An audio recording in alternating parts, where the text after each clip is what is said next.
سورہ بقرہ میں اللہ رب العالمین کا ارشاد علیشان یا ایھا الذین آمنوا کتب علیکم الصیام کما کتب علی الذین من قبلکم لعلکم تتقون۔ اے ایمان والو،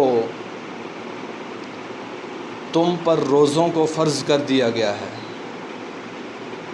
جیسا کہ تم سے پہلے لوگوں پر روزوں کو فرض کیا گیا تھا، تاکہ تم پرہیزگار بن جاؤ، تقوی شعار بن جاؤ۔ اس آیہ مبارکہ کے اندر اللہ رب العالمین نے امت محمدیہ پر روزوں کو فرض کیا ہے، اور روزوں کو فرض کرنے کے ساتھ ساتھ یہ چیز بھی باور کرائی کہ ان روزوں کو صرف اس امت کے لیے نہیں بلکہ گزشتہ امتوں کے لیے بھی فرض کیا گیا تھا۔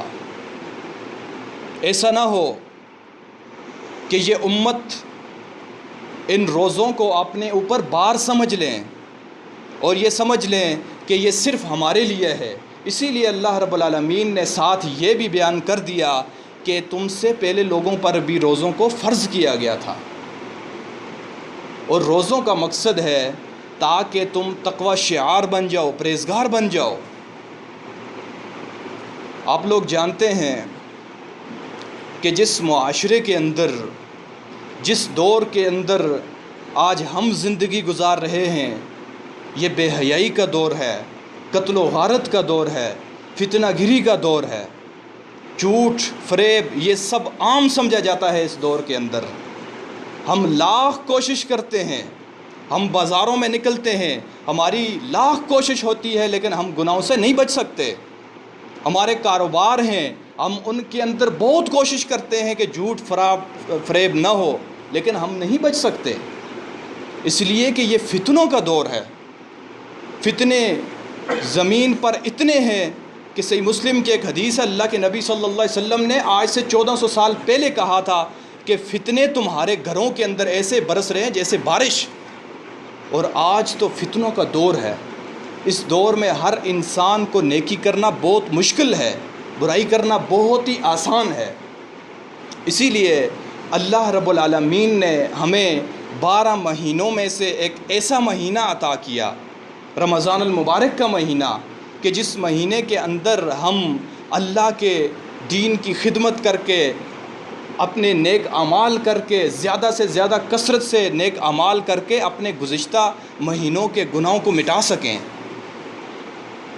یہ وہ مہینہ ہے جس مہینے میں سرکش شیاطین کو جکڑ لیا جاتا ہے۔ یہ وہ مہینہ ہے جس میں رحمتیں اور برکتیں نازل ہوتی ہیں۔ رمضان المبارک کا مہینہ سالانہ ایک تربیتی نظام ہے جو رضاجوئی مولا کی مسلسل مشق اور یاد دہانی ہے۔ آپ لوگ جانتے ہیں کہ جتنے بھی نیک عمل کیے جاتے ہیں ان کا مقصد تقوی ہوتا ہے، اللہ رب العالمین کی رضا ہوتی ہے، اور یہی مقصد رمضان المبارک کے مہینے کا ہے۔ آپ لوگ جانتے ہیں کہ روزے کی حالت میں ہم بہت سی حلال چیزوں کو اپنے اوپر حرام کر لیتے ہیں۔ وہ چیزیں جن کو ہم چند گھنٹہ یا چند لمحے پہلے استعمال کر رہے ہوتے ہیں، لیکن روزے کی حالت میں ہم ان چیزوں کو اپنے اوپر حرام کر لیتے ہیں، ان کے استعمال سے اجتناب کرتے ہیں۔ کیا کبھی آپ نے سوچا ہے ہم ایسا کیوں کرتے ہیں؟ ضروری ہے کہ اللہ رب العالمین کا یہی حکم ہے، ہم اللہ رب العالمین کی اطاعت میں ایسا کرتے ہیں، لیکن افسوس اس بات کا ہے کہ اس چیز کو ہم نے صرف روزے کی حالت میں رکھا ہوا ہے۔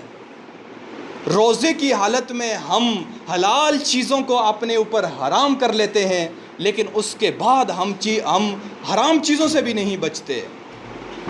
رمضان المبارک کا جو مہینہ ہے یہ ایک تربیت دیتا ہے کہ ہم اپنا ایک ایسا سلسلہ شروع کریں، اپنی زندگی کے ایک ایسے معاملات شروع کریں جو آگے آنے والے 12 مہینوں میں چلتے رہیں، لیکن ان چیزوں کو ہم نے صرف رمضان تک محیط کر دیا ہے۔ روزے کی حالت میں ہم کوشش کرتے ہیں بچنے کی، لیکن جو ہی روزہ افطار کرتے ہیں تو ہمارے دنیاوی معاملات، دوسرے معاملات شروع ہو جاتے ہیں۔ آج ہمارے گھروں کی حالت دیکھیے، ہماری عورتوں کی حالت دیکھیے۔ رمضان المبارک کا مہینہ آتا ہے، وہ یہ سوچ لیتی ہیں کہ بس سحری کے وقت کھانا بنانا ہے، افطاری کے وقت کھانا بنانا ہے، گویا کہ وہ یہ سمجھتی ہیں کہ رمضان اسی چیز کا نام ہے، اور جو ان کو وقت مل جاتا ہے اس میں عید کی چیزوں کے لیے وہ بازاروں میں چلی جاتی ہیں۔ لیکن افسوس یہ ہے کہ یہ عبادت کا مہینہ ہے، اس مہینے کو ہم نے کچھ اور سمجھ لیا ہے۔ آپ دیکھتے ہیں کہ اس مہینے کی جو گیمیاں ہوتی ہیں ان میں کتنی عبادت کے پہلو ہیں ہمارے۔ قیام رمضان ہے، ہم کتنے لوگ موجود ہیں یہاں، لیکن ہم میں سے کسی کی ذہن میں یہ بات نہیں آتی کہ ہم ایک جگہ منتخب کریں جہاں ہم صلاۃ التراویح ادا کریں۔ وہ کس لیے نہیں آتی؟ اس لیے کہ ہمارے دلوں میں ایمان کی بہت زیادہ کمی ہے۔ انسان بہت کمزور ہے، اس میں کوئی شک نہیں ہے، لیکن ہمارا ایمان بہت زیادہ کمزور ہو چکا ہے۔ دین کے معاملے میں ہم بہت کوتاہی برتتے ہیں، دنیاوی معاملے میں ہم بہت تیز تراز ہوتے ہیں۔ کبھی بھی ہم دنیاوی معاملات میں، کاروبار میں کبھی بھی دھوکہ نہیں کھاتے، لیکن جب اسلام کی بات آتی ہے تو ہم یہ کہتے ہیں ہمیں سمجھ ہی نہیں آتی، ہم نے پڑھا ہوا نہیں ہے۔ تو اللہ کے بندو، اللہ رب العالمین نے ہمیں یہ ایک مہینہ عطا کیا ہے تاکہ ہم اپنی کوتاہیوں کو، اپنے گناہوں کو اللہ رب العالمین سے معاف کروا سکیں۔ صحیح بخاری میں ہے، اللہ کے نبی صلی اللہ علیہ وسلم نے ارشاد فرمایا، اذا جاء رمضان فتحت ابواب الجنہ، جب رمضان المبارک کا مہینہ آتا ہے تو جنت کے دروازوں کو کھول دیا جاتا ہے۔ اور صحیح مسلم میں ہے، اذا دخل شہر رمضان فتحت ابواب السماء وغلقت ابواب جہنم وسلسلت الشیاطین، کہ جب رمضان المبارک کا مہینہ آتا ہے تو آسمان کے دروازوں کو کھول دیا جاتا ہے، جہنم کے دروازوں کو بند کر دیا جاتا ہے، اور سرکش شیاطین کو جکڑ لیا جاتا ہے۔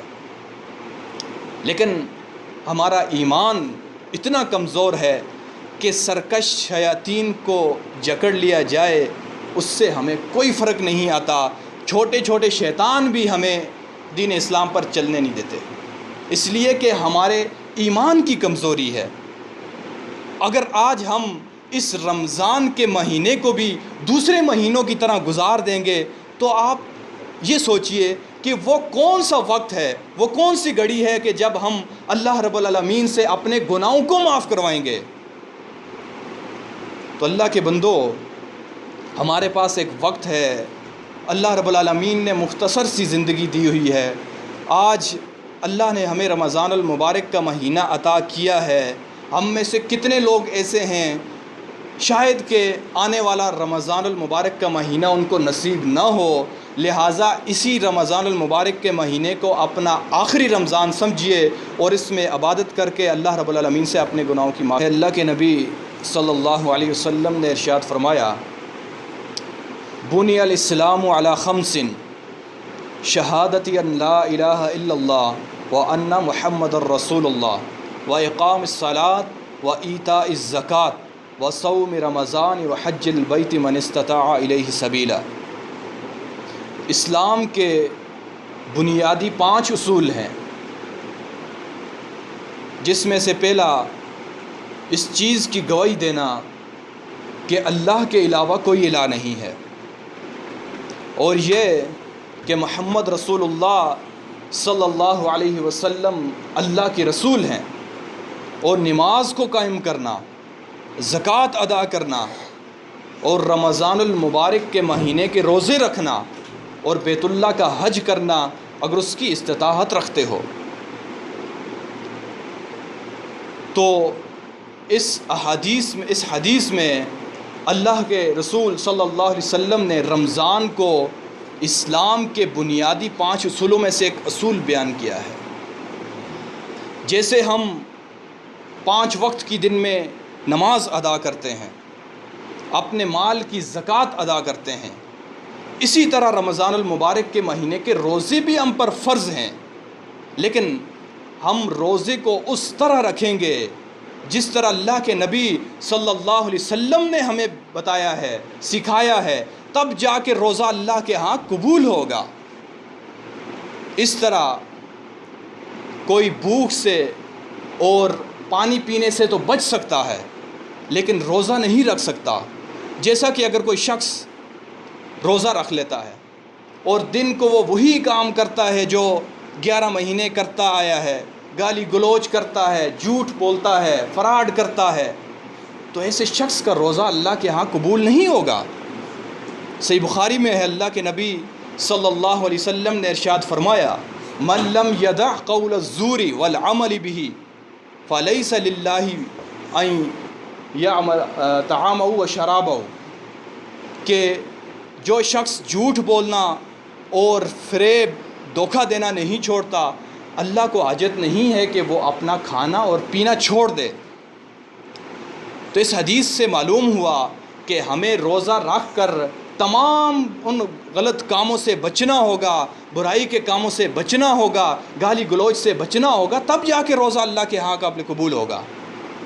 صحیح مسلم میں ہے، اللہ کے نبی صلی اللہ علیہ وسلم نے ارشاد فرمایا، ابو ہریرہ رضی اللہ عنہ روایت کرتے ہیں اس حدیث کو، کہ جب تم میں سے کوئی شخص روزہ رکھتا ہے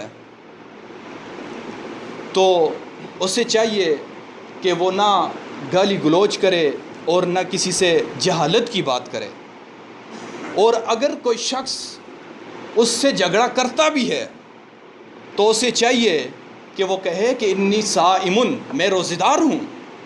یہ طریقہ اللہ کے نبی صلی اللہ علیہ وسلم نے ہمیں سکھایا ہے کہ جب بھی تم سے کوئی جھگڑا کرے تو اسے یہ کہہ کہ میں روزے سے ہوں، جھگڑا نہیں کرنا۔ لیکن آج آپ معاشرے میں دیکھیں گے کہ رمضان المبارک کا جب مہینہ آتا ہے، شام کا جب وقت ہوتا ہے، تو ہر شخص ڈھیڑ و شار بن جاتا ہے۔ شیطان ان کے منہ سے ایسے ایسے الفاظ ادا کرتا ہے کہ جس سے ان کا روزہ نہیں رہتا۔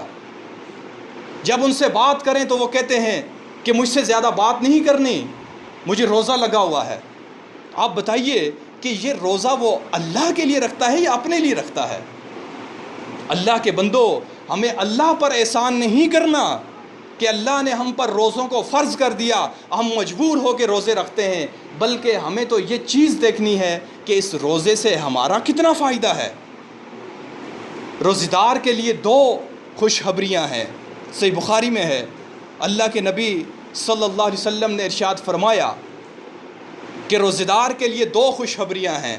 جب وہ افطاری کرتا ہے تو اس کو وہ افطاری خوشی کا باعث بنتی ہے، اور جب وہ اپنے رب سے ملاقات کرے گا تو وہ روزہ جو اس نے رکھا ہوگا اس کے لیے خوشی کا باعث ہوگا۔ تو اللہ کے بندو، اللہ رب العالمین نے ہمیں توفیق دی ہے کہ ہم اس رمضان کے اندر زیادہ سے زیادہ کثرت سے نیک اعمال کریں اور اپنی زندگی کو ایسا بنائیں تاکہ رمضان المبارک کے بعد بھی ہماری زندگی ایسے ہی گزرے جیسے رمضان کے مہینے میں ہم حلال چیزوں کو اپنے اوپر حرام کر دیتے ہیں۔ کیا ہمارے لیے رمضان کے بعد حرام چیزوں سے بچنا مشکل ہے؟ نہیں، کوئی مشکل نہیں ہے۔ در حقیقت ہمارے پروگرام میں نہیں ہے کہ ہم گناہوں سے بچیں۔ جب کسی شخص کو اللہ سے ڈر لگتا ہے، جب وہ تنہائی میں ہو، وہ بازار میں ہو، وہ مجلس میں ہو، اسے صرف اپنے رب کا ڈر ہو، اسے قیامت کا ڈر ہو، اسے محشر کے دن کا ڈر ہو، اسے قبر کا ڈر ہو، اسے موت کا ڈر ہو، وہ کبھی بھی کوئی غلط کام نہیں کرتا اور اس سے کبھی کوئی غلط کام سرزد ہوتا ہی نہیں ہے۔ آج ہم مختلف مساجد سے اعلان سنتے ہیں کہ فلاں شخص وفات پا گیا ہے، ہمارے سامنے کئی جنازے اٹھائے ہوئے لے کے جاتے ہیں لوگ، لیکن ہمارے دل کے اندر چھوٹی سی بھی بات پیدا نہیں ہوتی کہ کل ہمارا اعلان بھی ہو سکتا ہے، کل ان کی جگہ ہم بھی 4 کندھوں کے اوپر ہوں گے، لیکن ہمیں کوئی فرق نہیں پڑتا، ہمیں کوئی ڈر پیدا نہیں ہوتا۔ ہم اپنے ہاتھوں سے مردوں کو قبر کے اندر رکھ کر اوپر مٹی پھیر کے آ جاتے ہیں، لیکن ہمیں کوئی فرق نہیں پڑتا۔ ہم کہتے ہیں کہ اللہ ایک ہے، ہم کہتے ہیں کہ ہم نے مرنا ہے، ہم کہتے ہیں ہمیں قبر میں جانا ہے، ہم کہتے ہیں کہ ہم نے محشر کے میدان میں اپنے رب کے سامنے کھڑا ہونا ہے، لیکن اس پہ ہمارا یقین نہیں ہے۔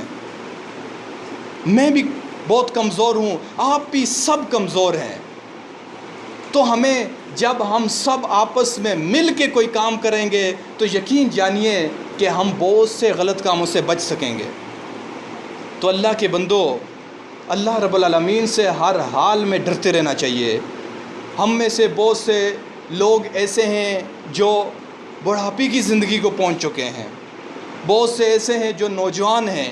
جو لوگ نوجوان ہیں ان کی زندگی آگے پڑی ہوئی ہے، وہ یہ سوچتے ہیں کہ ہماری بہت زندگی ہے، ہم نے ابھی ایک عمر جینا ہے، ہم نے بہت سے کام کرنے ہیں، جب بڑھاپے کی زندگی کو، بڑھاپے کی عمر کو پہنچیں گے تو نیک عمل کر لیں گے۔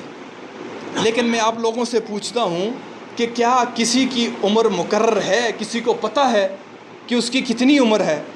کیا ہم میں سے کوئی شخص جانتا ہے کہ ہم نے بڑھاپے کی عمر کو پہنچنا ہے؟ تو ہمارے بہت سے بزرگ بھی ایسے ہیں کہ جو بڑھاپے کی زندگی کو پہنچ چکے ہیں، لیکن وہ ایسے ایسے کام کرتے ہیں جو ان کے شایان شان نہیں ہے۔ ان کو بتانا کس کا کام ہے؟ ان کو بتانا نوجوان نسل